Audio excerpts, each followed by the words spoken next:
Muy bienvenidos todos a la tercera sesión de nuestro ciclo sobre la trayectoria del pensamiento cristiano antes de Nicea.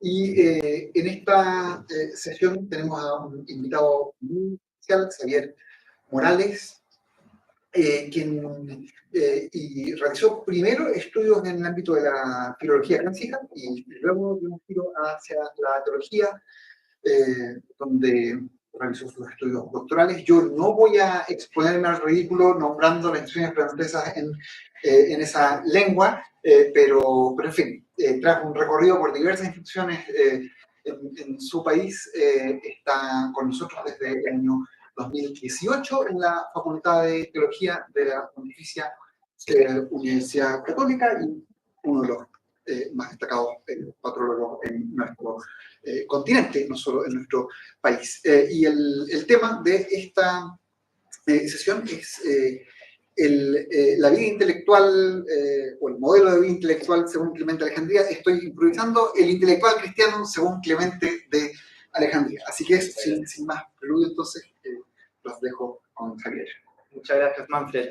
Muchas gracias a ustedes, estimados colegas, amigos del mundo antiguo, de los padres de la Iglesia. Es un honor para mí estar entre ustedes, estrechando los vínculos de amistad entre nuestras dos universidades.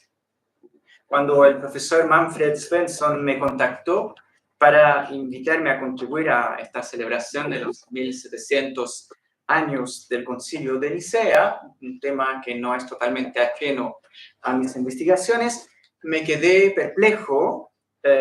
Hubiera sido muy fácil hablarles, a partir de mi último libro, de lo que realmente se jugó en el gran y santo concilio de 325, pero resultó que no se trataba de hablarles de la teología conciliar, sino del pensamiento cristiano antes de Nicea. Me hice entonces la pregunta de quién quisiera hablarles. Encontrar una gran figura de pensador cristiano sin moverme de Alejandría, la capital de Egipto, en la que estalló la controversia que el primer concilio ecuménico quiso zanjar, sin moverme del centro de la cultura helenística, del museo, de la biblioteca, sin moverme de la ciudad de Filón el judío y de Amonio Sacas, el maestro platónico de Plotino, no era difícil. Entre la última década del siglo II y las primeras del siglo III, justo antes del gran exegeta Orígenes, está Clemente. Los datos biográficos acerca de Titus Flavius Clemens son escasos. Epifanio de Salamina pretende que algunos lo decían de origen alejandrino y otros ateniense. Julio Africano sitúa su actividad en Alejandría en tiempos del emperador Cómodo, es decir, entre 180 y 192. Y el mismo Clemente menciona al emperador Cómodo como muerto en el primer libro de sus Estomanas. Les dejo concluir. Fue activo en la última década del siglo II y las primeras décadas del siglo III. No sabemos si era laico o presbítero. Tampoco sabemos cuál fue su relación con el obispo Demetrios de Alejandría, con el cual Orígenes, más tarde, tendrá problemas graves. Dado que el mismo Orígenes afirma que en el tiempo de su juventud, durante las persecuciones de los primeros años del siglo III, no había catequistas en Alejandría, se supuso que Clemente había dejado la capital egipcia y un par de cartas de Alejandro, obispo de Jerusalén, ex alumno de Clemente, hizo pensar que el alejandrío se había trasladado a la ciudad de Palestina. Pero nada seguro, nada cierto. Luego de haber elegido al maestro alejandrino, me hice otra pregunta. ¿Por qué hablarles de Clemente? ¿Qué es lo que nos puede atraer en lo poco que conocemos de su vida y en la extensa obra escrita que conservamos de él, en particular sus estomatas o entrelazados, reflexiones aparentemente sin estructura premeditada sobre el cristianismo, su relación con la filosofía y el ideal del intelectual cristiano, el que Clemente llama el gnóstico. ¿Qué es lo que nos atrae en la vida y la obra de un ser humano del pasado? ¿Por qué, por ejemplo, nos gusta tanto leer biografías?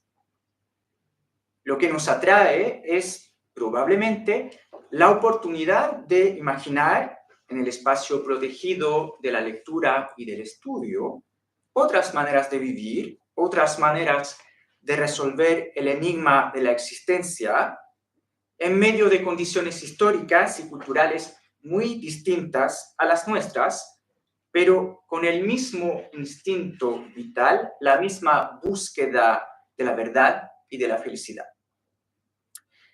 Más que de encontrar un modelo que pudiéramos reproducir, lo que nos atrae en la frecuentación de los grandes personajes del pasado es la sensación de recibir de ellos, por encima de los siglos, una energía intacta para enfrentar nuestros propios desafíos. Clemente, por supuesto, me llama la atención, a mí, académico, que pretende pensar de nuevo el cristianismo, no como si se trataría de reemplazarlo con algo nuevo, sino porque estoy convencido de que algo se posee de verdad solo si se vuelve a pensar desde sus raíces. Clemente me llama la atención porque él mismo fue un académico, un hombre que pretendió pensar libremente el cristianismo.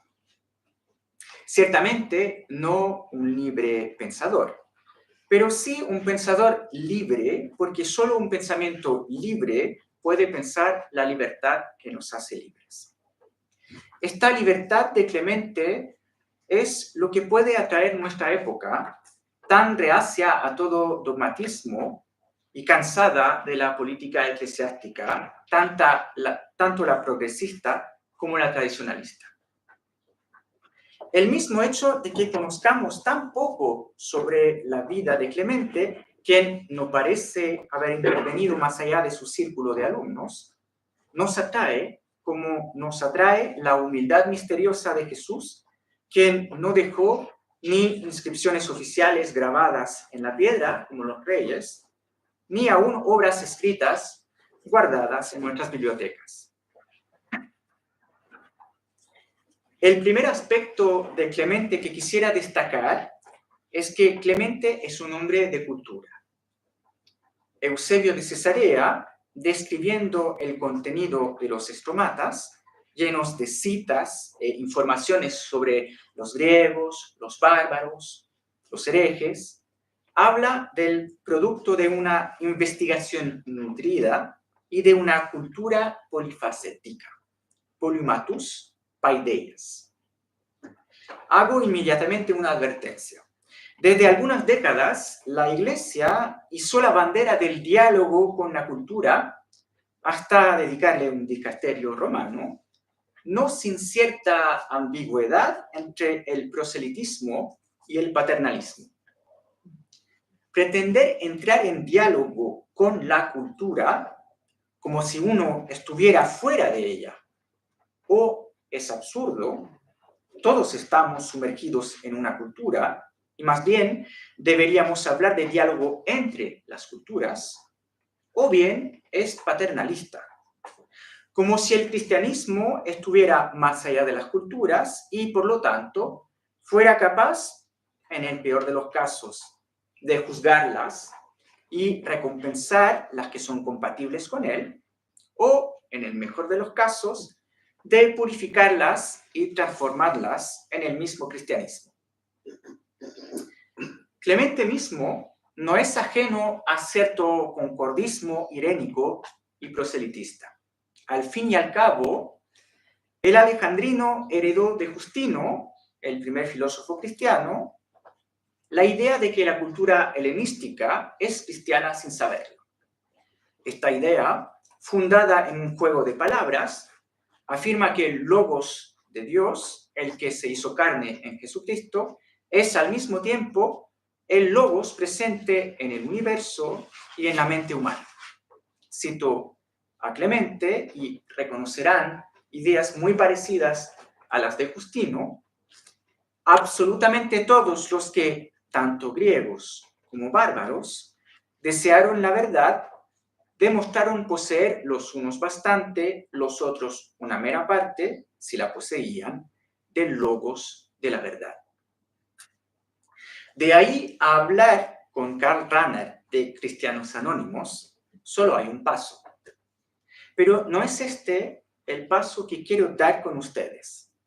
Lo que me interesa, más bien, es que la tarea de descubrir las semillas del logos de Dios en las grandes obras de la cultura helenística se convierte en Clemente en un verdadero itinerario intelectual.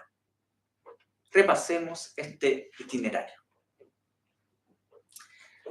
La primera figura de este itinerario es biográfica. Clemente cuenta su paso por diversos profesores. Cito a Clemente. De los varones dichosos y verdaderamente dignos de mención que tuve la suerte de escuchar, el primero, en Grecia, era de Ionía. Otros dos, en Gran Grecia. Uno, sirio. El otro, egipcio. Otros dos, en Oriente. El primero, asirio. El segundo, en Palestina, hebreo de origen. Con el último que encontré, que era el primero en potencia, escondido en Egipto, detuve mi casa. Aquel era verdaderamente una abeja siciliana. Recolectando las flores del prado de los profetas y de los apóstoles, engendraba una riqueza pura de conocimiento para las almas de sus alumnos.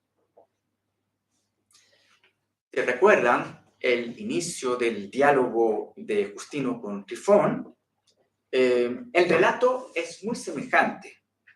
Justino describe, no sin humor, su paso por las varias escuelas filosóficas de su tiempo.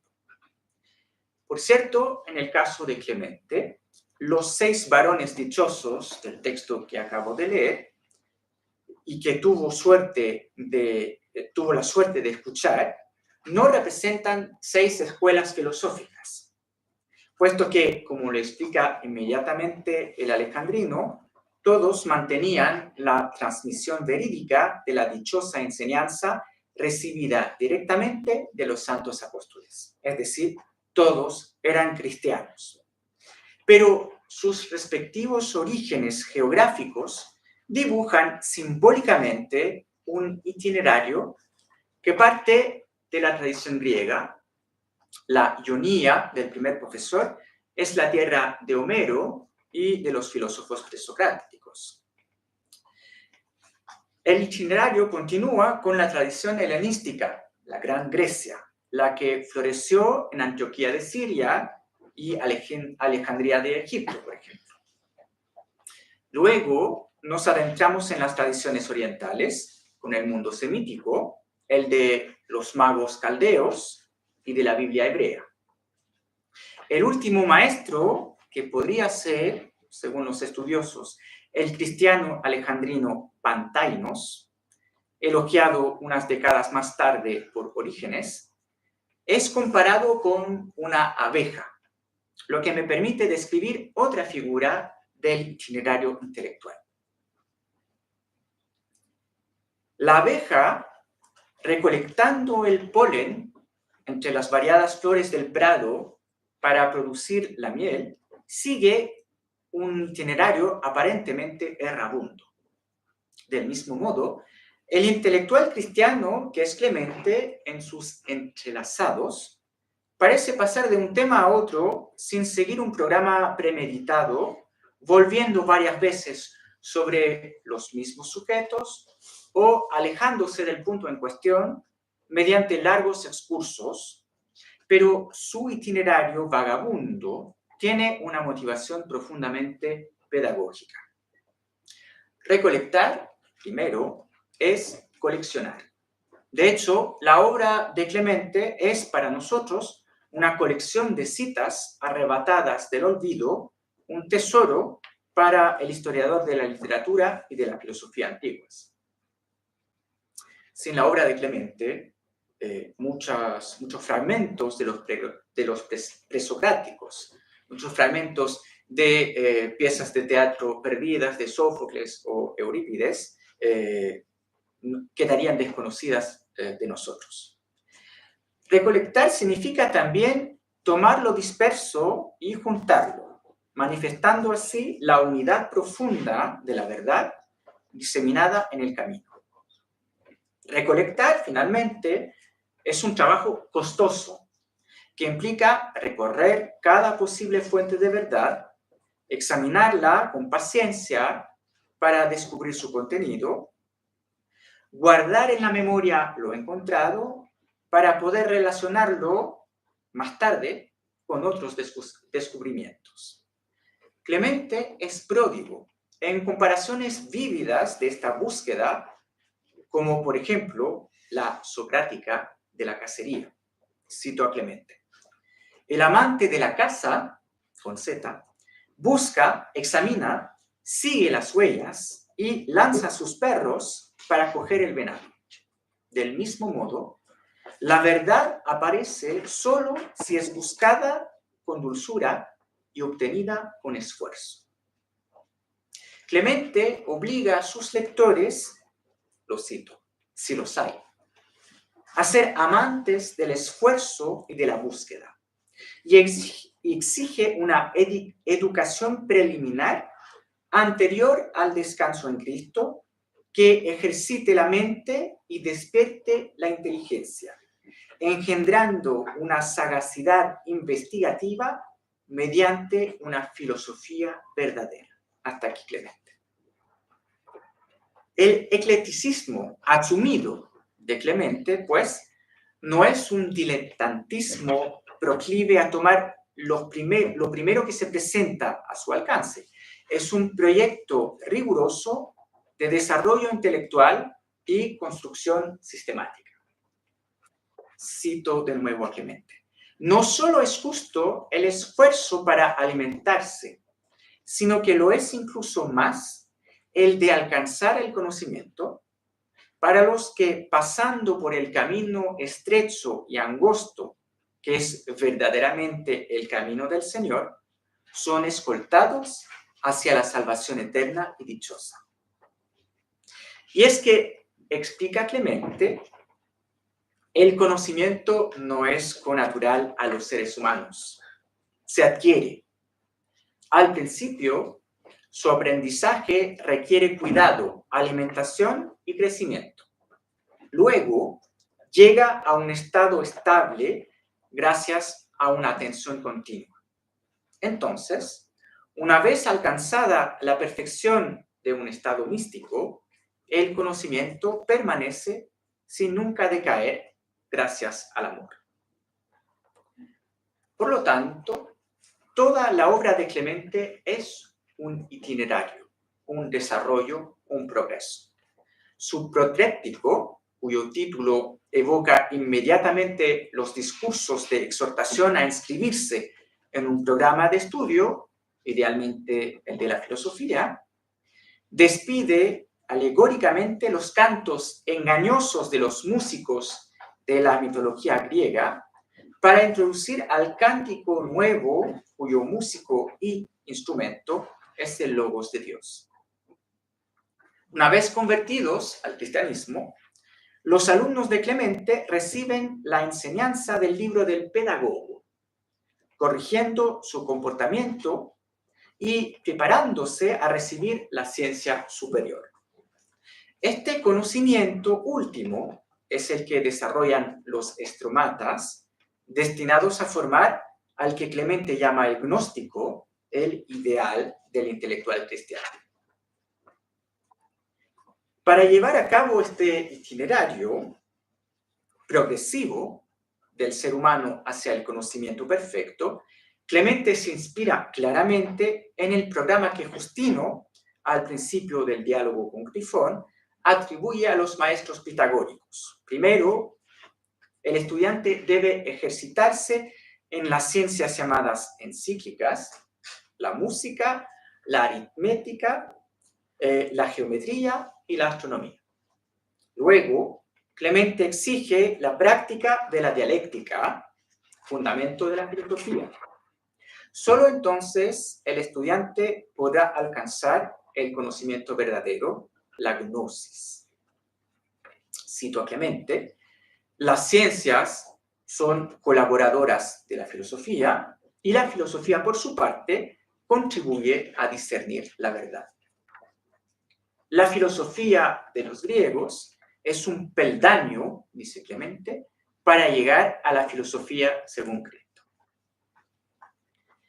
Por cierto, uno podría recibir estas palabras como una desvalorización de la filosofía, como si, una vez usada, se podría echar a la basura.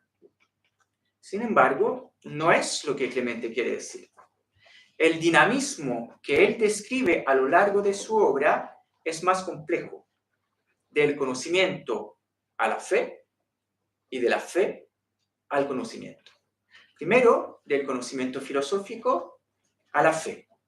Cito a Clemente: los filósofos, una vez ejercitados mediante un espíritu perceptivo a la percepción que les corresponde, progresan hacia la inteligencia, según la disposición divina. Entonces, luego de haber frecuentado no solo los griegos, sino también los bárbaros, es decir, las escrituras judías, son llevados hacia la fe, pasando de una ejercitación común a todos a una inteligencia particular. Segundo, de la fe al conocimiento perfecto.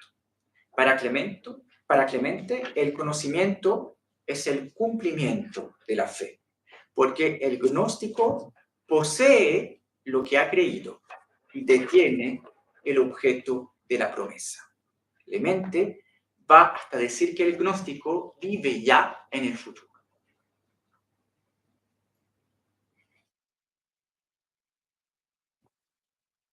Y para Clemente, el conocimiento, la gnosis, es el cumplimiento de la fe. Entonces el gnóstico es el ideal del cristiano. De nuevo, una advertencia preliminar es necesaria. En contraposición con el uso del término gnóstico, con el que se autodenominan los discípulos de Valentino, Basílides o Marco, no se trata aquí de categorizar a los seres humanos en función de su capacidad de ser salvados o de su capacidad de tomar conciencia de su participación ontológica en el principio trascendente. La salvación para Clemente no depende de la gnosis. Más bien, la gnosis es la realización última de la salvación. Por supuesto, describir el cristiano ideal como gnóstico participa de la estrategia de diálogo con la cultura de la que ya he hablado. Con este ideal, Clemente da al cristianismo la tarea de ganarse un espacio dentro del mundo de la cultura, demostrando que el cristianismo también es capaz de producir formas simbólicas socialmente valoradas. Pero más allá del interés proselitista que puede tener la elección de la figura del gnóstico como ideal cristiano, con ella Clemente le da al cristiano mismo una misión intelectual.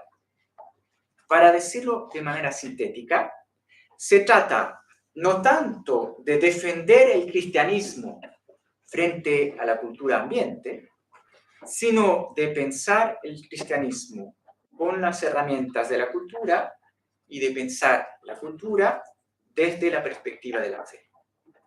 Incluso, uno podría decir que la obra de Clemente es más bien una estrategia de proselitismo filosófico. El alejandrino es consciente de la necesidad de defender la filosofía frente a su demonización por el cristianismo y sostiene, al contrario, la necesidad de la filosofía para el cristianismo. La amplitud del proyecto, anunciado reiterativamente por Clemente, de libro en libro, el ritmo mismo de la escritura, en el que el entrelazado de los temas imprime un dinamismo sin solución de continuidad, dan la impresión de una tarea comprometida y coextensiva a la vida misma, tanto de Clemente como de sus lectores. Y es que precisamente la actividad intelectual es, según Clemente, no solo el instrumento de una estrategia de conquista de la civilización helenística por el cristianismo, sino simplemente el fin último del ser humano. La actividad intelectual es el fin último del ser humano. Obviamente, esta definición de la contemplación como fin del sabio no es propia de Clemente, quien la retoma de Anaxágoras. Tampoco le es propia la convicción de una transformación del conocimiento, gracias al ejercicio, en, cito a Clemente, estado eterno e inmutable de contemplación.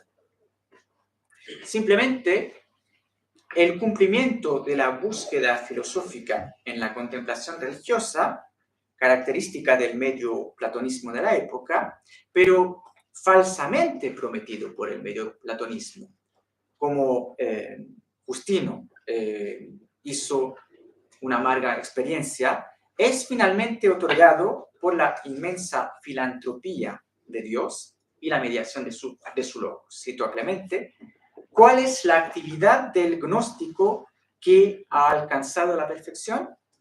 Conversar con Dios mediante el sumo sacerdote, vuelto semejante al Señor, según su capacidad, gracias al culto ofrecido a Dios. Quisiera terminar esta presentación de Clemente de Alejandría con algunas variaciones sobre una analogía que estructura su protéptico, la analogía musical. Cito a Clemente: el logos de Dios, menospreciando la lira y la cítara, instrumentos sin vida, combinó mediante el Espíritu Santo este mundo nuestro y aquel mundo chico que es el ser humano, con su alma y su cuerpo, tocando para Dios del instrumento de tantos tonos y cantando al sonido de aquel instrumento que es el ser humano. La descripción de la acción del logos de Dios en el mundo, tanto la creadora como la salvífica, como música, puede interpretarse como una superación de la perspectiva puramente funcional o estratégica del ideal del gnóstico.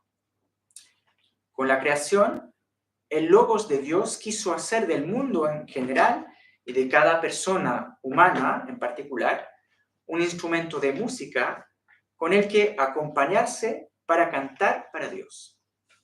Pero no debemos concebir esta instrumentalidad como una desvalorización del mundo y de los seres humanos, privados de la agencia propia y subordinados a la acción de un único agente divino. El logos mismo es instrumento, dando a la instrumentalidad una dignidad infinita. Cito a Clemente: el Señor fabricó este lindo instrumento de viento, el ser humano, a su imagen. Es que Él mismo es instrumento de Dios, perfectamente afinado, combinado y santo. Sabiduría más allá del mundo, logos celestial. La filosofía tiene un papel imprescindible en esta musicalización de la existencia humana. Para expresarlo, Clemente recurre a una interpretación alegórica del episodio homérico del encuentro de Ulises con las sirenas.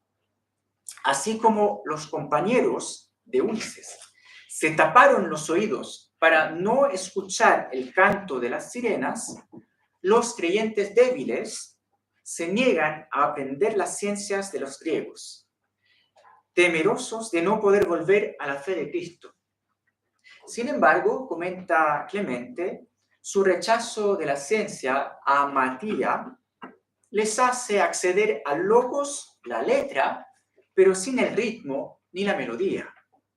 Solo Ulises, figura del gnóstico, previamente atado por la seguridad de la fe, alcanza la plenitud musical del conocimiento divino, que es palabra, ritmo y melodía.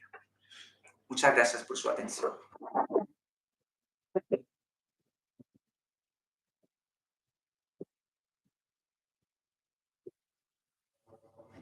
Y por supuesto, esto era solamente una introducción y ahora es el momento de ver cómo ustedes reciben este desafío, en particular ustedes los filósofos del aula, de musicalizar la existencia cristiana.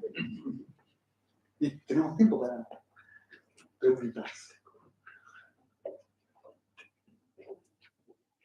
Puedo abrir el fuego con una pregunta respecto de la existencia de una escuela de Alejandría, ¿no? Porque cuando yo primera vez oí hablar de esto, lo encontraba presentado así, como si hubiera una institución en Alejandría de la cual son figuras principales de orígenes. Y luego, claro, uno se va cruzando con gente que introduce mucho matiz a eso, pero al mismo tiempo tú rayabas la presencia de discípulos de Clemente. No sé, ¿qué sabemos hoy de esto?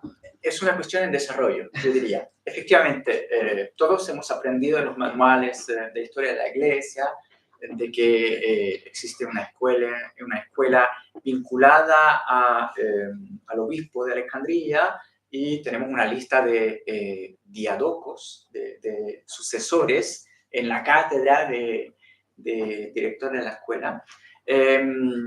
Y Clemente, del que conocemos tan poco biográficamente, sería un candidato soñado en esta cadena de directores de la escuela de Alejandría. Lamentablemente, en estos tal vez 20, 30 últimos años, los especialistas de cada una de estas figuras que supuestamente podrían ser los directores de la escuela han destacado la manera en que lo que sabemos de esta escuela está vinculado a una estrategia historiográfica de parte de Eusebio de Cesarea.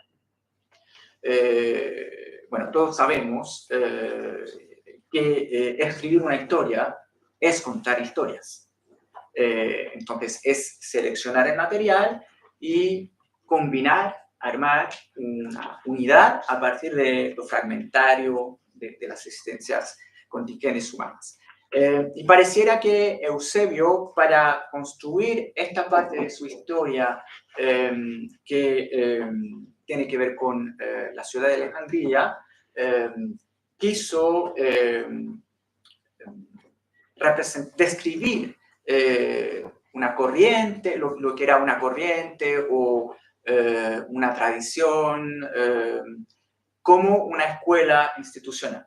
Lo que no tenemos son pruebas físicas, diría yo, de la existencia de una institución más allá de lo que sabemos acerca de Orígenes. Porque en el caso de Orígenes sí tenemos, por ejemplo, su programa de estudio, que es su carta a Gregorio de Capadocia, donde Orígenes hace una especie de protrético de exhortación a inscribirse en el programa de estudio, y nos explica cómo él estructura su programa, lo que podría significar que hay una institución donde los alumnos siguen un currículum, no sé si se gradúan, pero por lo menos hay un reconocimiento y también un vínculo con la Iglesia, porque si bien Orígenes en la primera parte de su vida y Clemente, no sabemos, eran laicos, siempre manifiestan un vínculo con la jerarquía de su iglesia.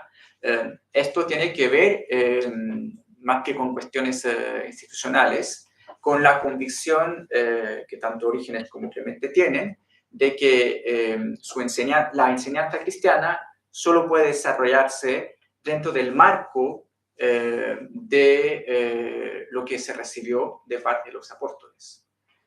Y desde el inicio del siglo II y el enfrentamiento con estos movimientos gnósticos, en el sentido negativo de la palabra, que buscan abrir nuevas tradiciones, desviándose de la gran iglesia, una de las maneras de asegurarse de que quedamos en el marco de la enseñanza recibida de los apóstoles es la sucesión apostólica y la sucesión de los obispos en las cátedras de las principales ciudades del mundo cristiano.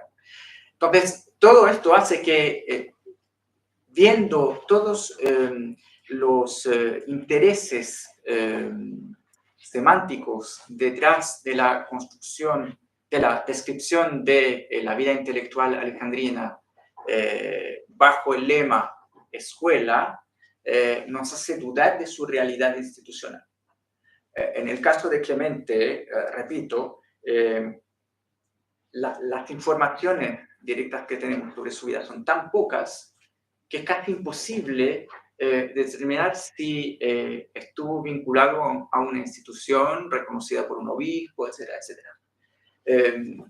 Y dado que muchas de las informaciones que tenemos son muy posteriores al contexto en el que Clemente vivió, es muy fácil imaginar que hubo una proyección retrospectiva del estado de la vida eclesial, tal vez más estructurado, de segunda parte del siglo III, siglo IV, en un cristianismo que todavía está buscando sus estructuras institucionales al final del siglo II. Entonces, lamentablemente no puedo contestarte ni con un sí ni con un no, sino solamente con un caveat. Cuidado cuando hablamos de escuelas, porque si bien tenemos como puntitos en la historia, sabemos que en este momento, sí, podemos hablar de una estructura institucional, podemos decir que Orígenes tiene estudiantes, probablemente todo lo que escribe Clemente es para un público, y de lo que ustedes escucharon de Clemente, se figuran que esto no es para un público en general, es para personas que ya tienen una cierta cultura y que son capaces de valorar las alusiones a la mitología griega, la resolución de ciertas problemáticas propias de los debates dentro de la escuela estoica o dentro de la escuela medioplatónica. Entonces significa que debe haber un público y que este público debe tener cierto compromiso con Clemente, porque a este nivel de cultura debe haber un compromiso. Pero más allá de esto no sabemos nada. O sea, incluso el vínculo de Clemente con la jerarquía es un punto ciego de nuestra documentación. No sabemos si era presbítero o no lo era, y los manuscritos en que de repente en los títulos de sus obras aparece Clemente presbítero son tan posteriores que es muy fácil pensar que para un copista del siglo VI o VII, el autor de un libro de teología solamente puede ser un presbítero. Es como En nuestra facultad hubo todo un debate hace 2 o 3 años acerca de la política de equidad de género, y algunos dijeron, desde ahora tenemos que poner los nombres de los autores completos, y no solamente una inicial, porque el sesgo de género hace que cuando vemos un apellido y una primera letra, oye, para nosotros es un varón, porque solamente los varones escriben artículos de teología. Pues yo creo que aquí pasa lo mismo con Clemente. Es obvio que una persona que tiene tanta cultura bíblica debe ser un presbítero. Esto es algo obvio para una persona del siglo VI, no lo es en el siglo II. Para dar otro ejemplo, de Justino tampoco sabemos si era o no era presbítero. Muchos dicen que no lo era, pero no sabemos, tal vez lo era. Entonces estamos frente a muchas preguntas que probablemente nunca vamos a poder resolver. Porque no era la preocupación de la generación de Clemente. O sea, este tipo de información no era importante para ellos.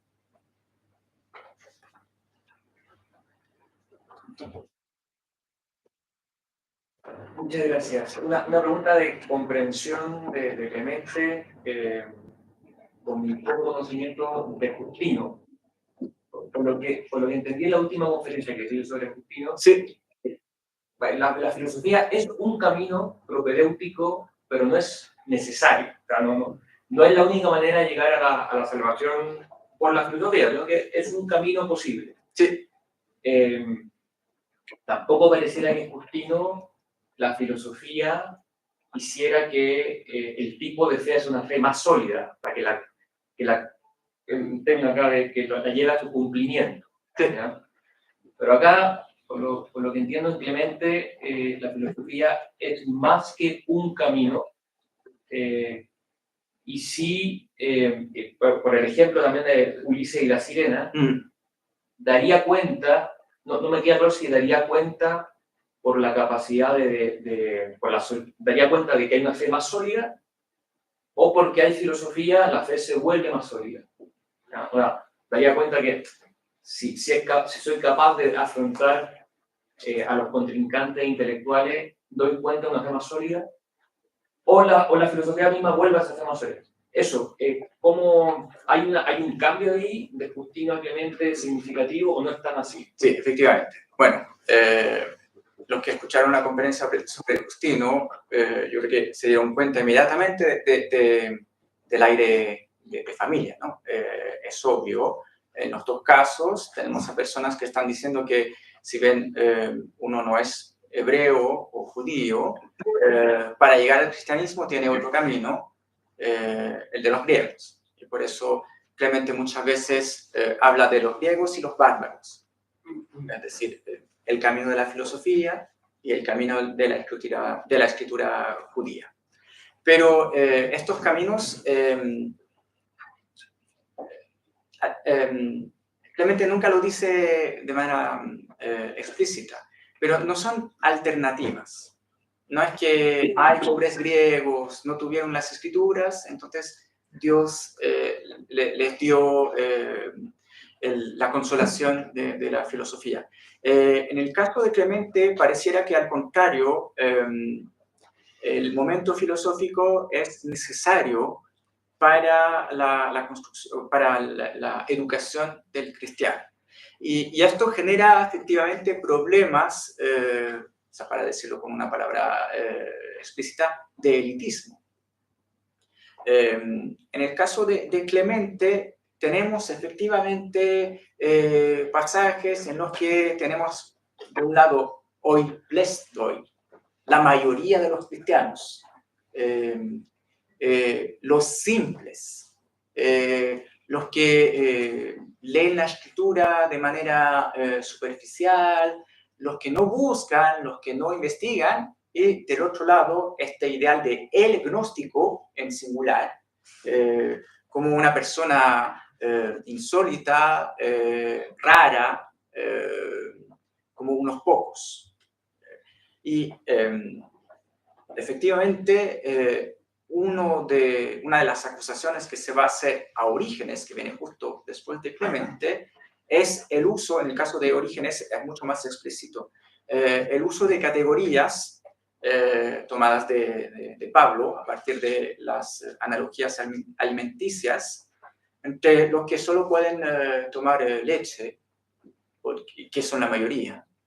Entonces hay que dedicar una cierta metodología, una cierta pedagogía para esta mayoría de los cristianos, que siempre van a tener representaciones antropomórficas, que no entienden bien.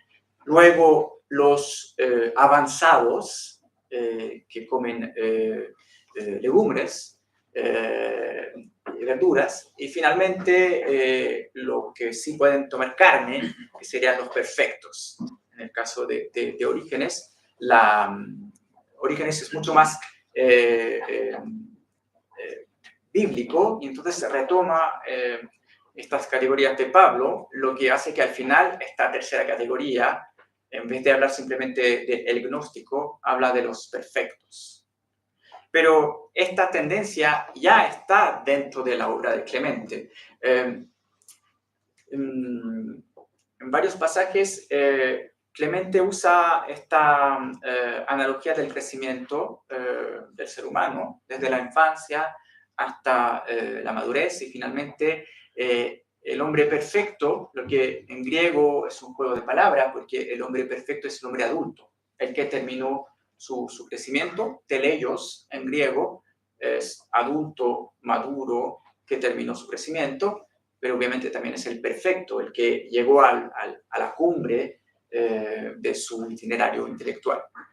Entonces, en Clemente, este uso de la raíz de teleios, de perfección, tiene matices, porque en vez de hablar simplemente de los perfectos, él habla del gnóstico como el que llegó a la perfección.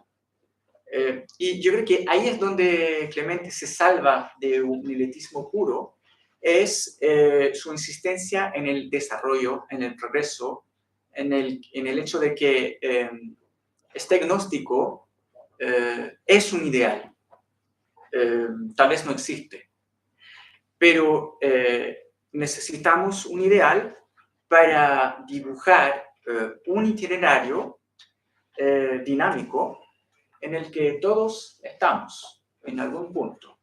Yo diría que incluso este itinerario, que podría parecer muy lineal, como lo dije, del conocimiento filosófico, bueno, primero las ciencias, aprender la aritmética, la astronomía, luego esto nos permite hacer filosofía, luego esto nos introduce al mundo de la fe, y a partir de la fe volvemos a usar los conocimientos filosóficos para llegar a un conocimiento perfecto.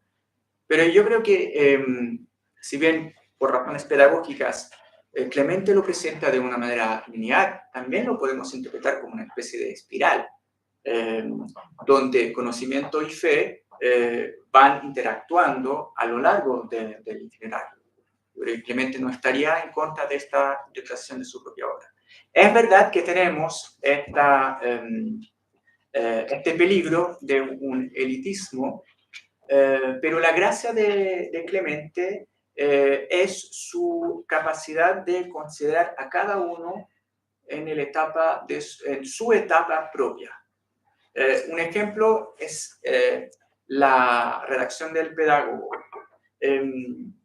A veces se caricaturiza un poco la obra de Clemente diciendo tenemos primero el protéptico, que es la exhortación a la filosofía, para convertirse, como el anzuelo. Luego tenemos la moral, porque primero tenemos que reformar nuestra vida, nuestro comportamiento, tendríamos el pedagogo, y luego la enseñanza de las verdades metafísicas, que serían los estomatas. Ahora bien, muchos estudiosos, en particular mi director de tesis, dicen que si uno abre los estomatas, se da cuenta de que la temática ética, la moral, sigue siendo muy presente. Es una de las temáticas más importantes del libro.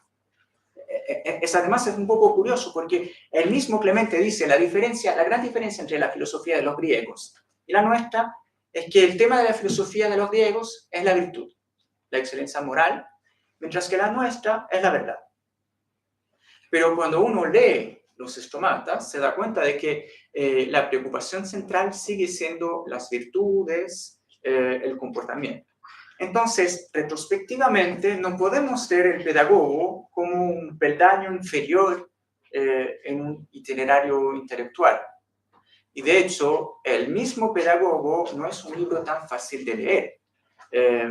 Si bien podemos tener una lectura superficial y ver que Clemente nos explica cómo tenemos que peluquearnos, vestirnos para salir, si podemos ir a un espectáculo de teatro, cómo la mujer tiene que mirar hacia abajo, porque esto es el pudor femenino, etcétera, etcétera. En el mismo texto hay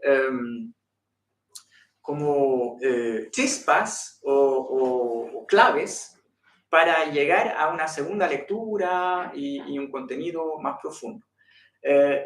Entonces, esto hace que no hay aislamiento entre las etapas del itinerario formativo de Clemente y que incluso en un libro aparentemente de moral social o de códigos de etiqueta, hay contenidos teológicos. De hecho, el primer libro del pedagogo es una de las cumbres de la obra de Clemente, con la descripción del espíritu de infancia, de los cristianos como niños, amantes del unicornio. Sí, hay unicornios en la Biblia y Clemente habla del unicornio crístico. Son textos espirituales que invitan a la contemplación.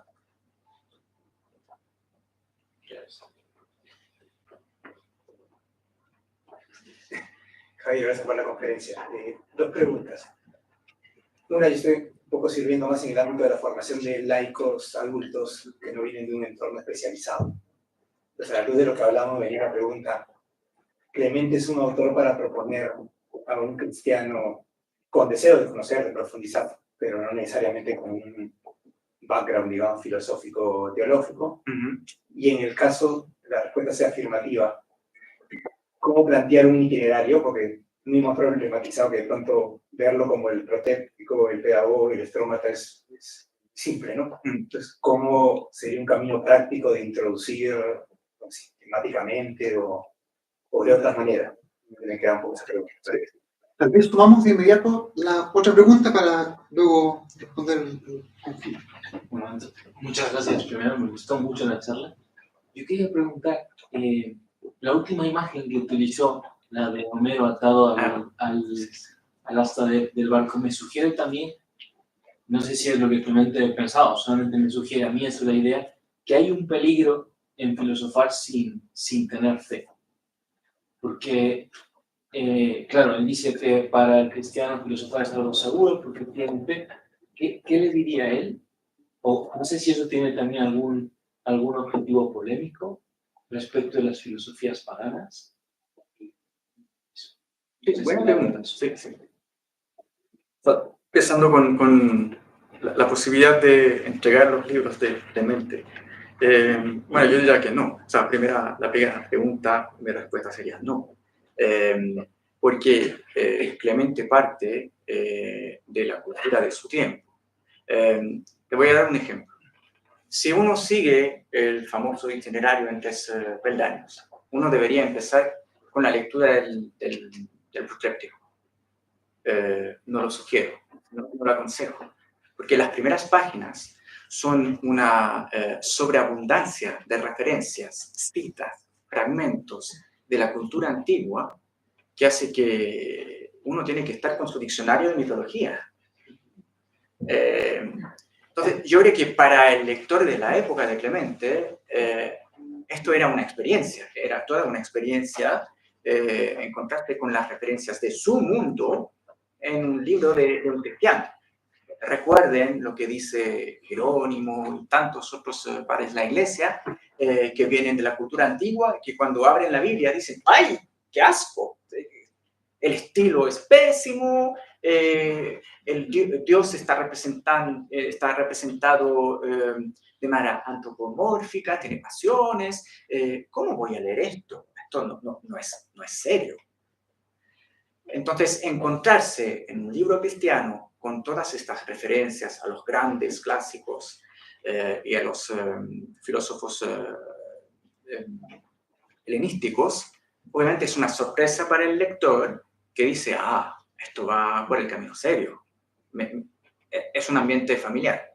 Obviamente que para un lector de nuestra época, al contrario, es totalmente, o sea, es un exótico impresionante. Y solamente al final del libro, por fin, después de haber pasado 2/3 del libro, hablando mal además, de la cultura helenística, pero citando todo lo que él conoce, que simplemente era mucho, empezamos a tener ideas que para nosotros serían familiares sobre el cristianismo, Cristo, el Padre, el amor de Dios por los seres humanos, etc.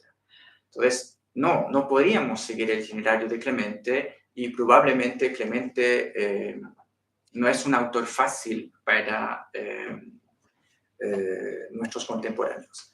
Si yo tuviera que dar una sugerencia, es empezar por el final. El libro 7 de los Estromatas es un libro, bueno, los libros 6 y 7 forman una dupla, forman un todo. Al final del libro 6, Clemente dice, les acabo de dar el dibujo de la estatua del gnóstico. Entonces, es un manual del ideal cristiano, bajo la forma del gnóstico. En el libro 6 todavía hay muchas referencias a la filosofía. Se trata justamente de explicar que no, la filosofía no es obra del demonio. Nosotros los cristianos sí podemos y deberíamos estudiar filosofía. Pero el libro 7, en cambio, es mucho más enfocado en un tema particular, que es el de la piedad del gnóstico. Como ustedes saben, en el ambiente antiguo, el cristianismo se ve como una religión peligrosa porque parece que ataca los fundamentos de la sociedad, que son los dioses tradicionales. Desde el momento en que el cristianismo dice no puedes ir a sacrificar a los dioses de la ciudad, el cristianismo se convierte en un movimiento peligroso, como anarquistas. Entonces, la pregunta que se hace al cristianismo es, ¿cómo ustedes pueden decir que son piadosos si al contrario ustedes son ateístas? Y todo el libro 7 describe la vida intelectual como vida de piedad, como vida espiritual. Y es un libro muy lindo, donde el gnóstico ya no es simplemente descrito en sus actividades intelectuales, como en el libro 6, sino que en la actividad de la oración o del culto que rinde el gnóstico por su misma vida, por la práctica de las virtudes, al Dios de los cristianos. Es un libro muy, muy hermoso y creo que, bueno, con pequeñas dosis y bien elegidas, puede ser un atractivo para un lector moderno. Ahora, Clemente lo dice varias veces, su lectura exige un esfuerzo. Exige una lectura profundizada, exige también volver a leer lo que uno ha leído 2 o 3 páginas antes para entender las conexiones. Es una lectura muy demandante. Entonces hay que avisar al lector, cuidado, el libro que te estoy dando no es que lo vas a leer en una hora, es un libro demandante. La otra pregunta, bueno, sí, es una pregunta enorme.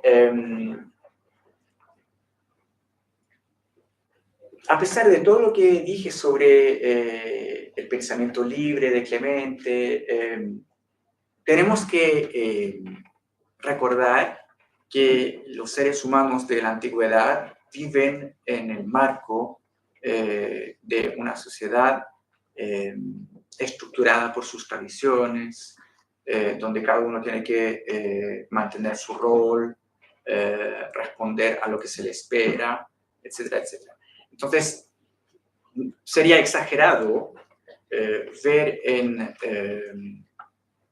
en Clemente, como sería exagerado ver en Justino, un pensamiento de la libertad de pensar, de la ruptura contra la Iglesia, contra la enseñanza que proporcionan los presbíteros, etc.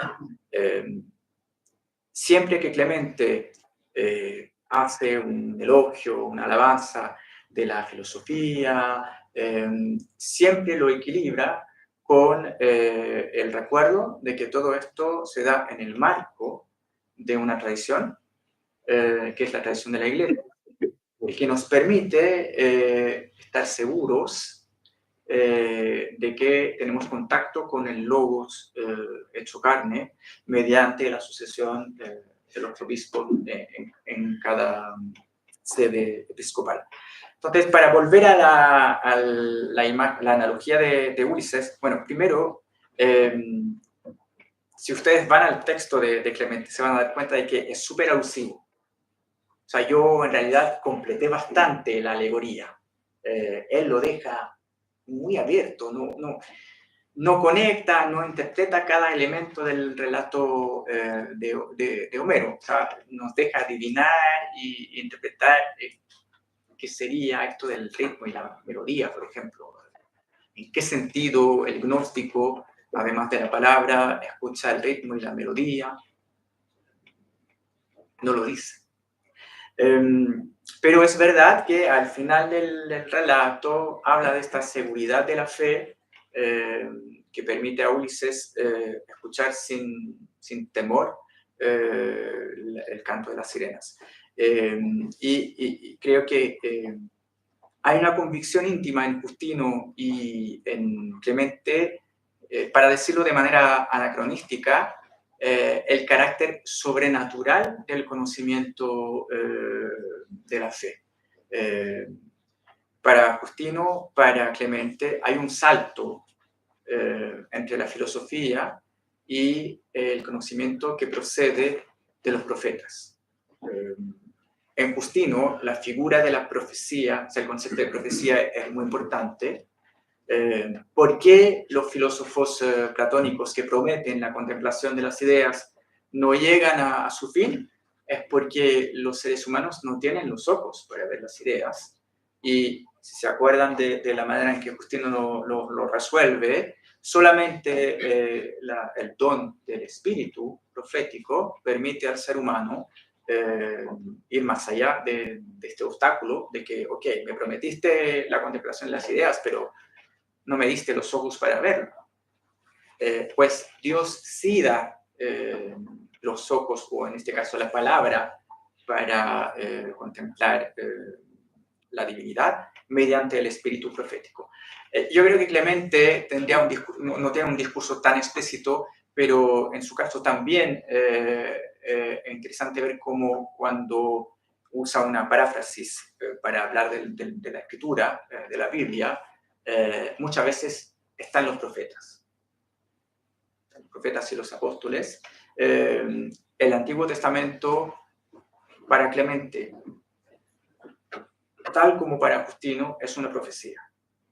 Es decir, que una profecía significa que es una palabra producida por un espíritu que nosotros diríamos sobrenatural. No es el producto del nous, es el producto del pneuma.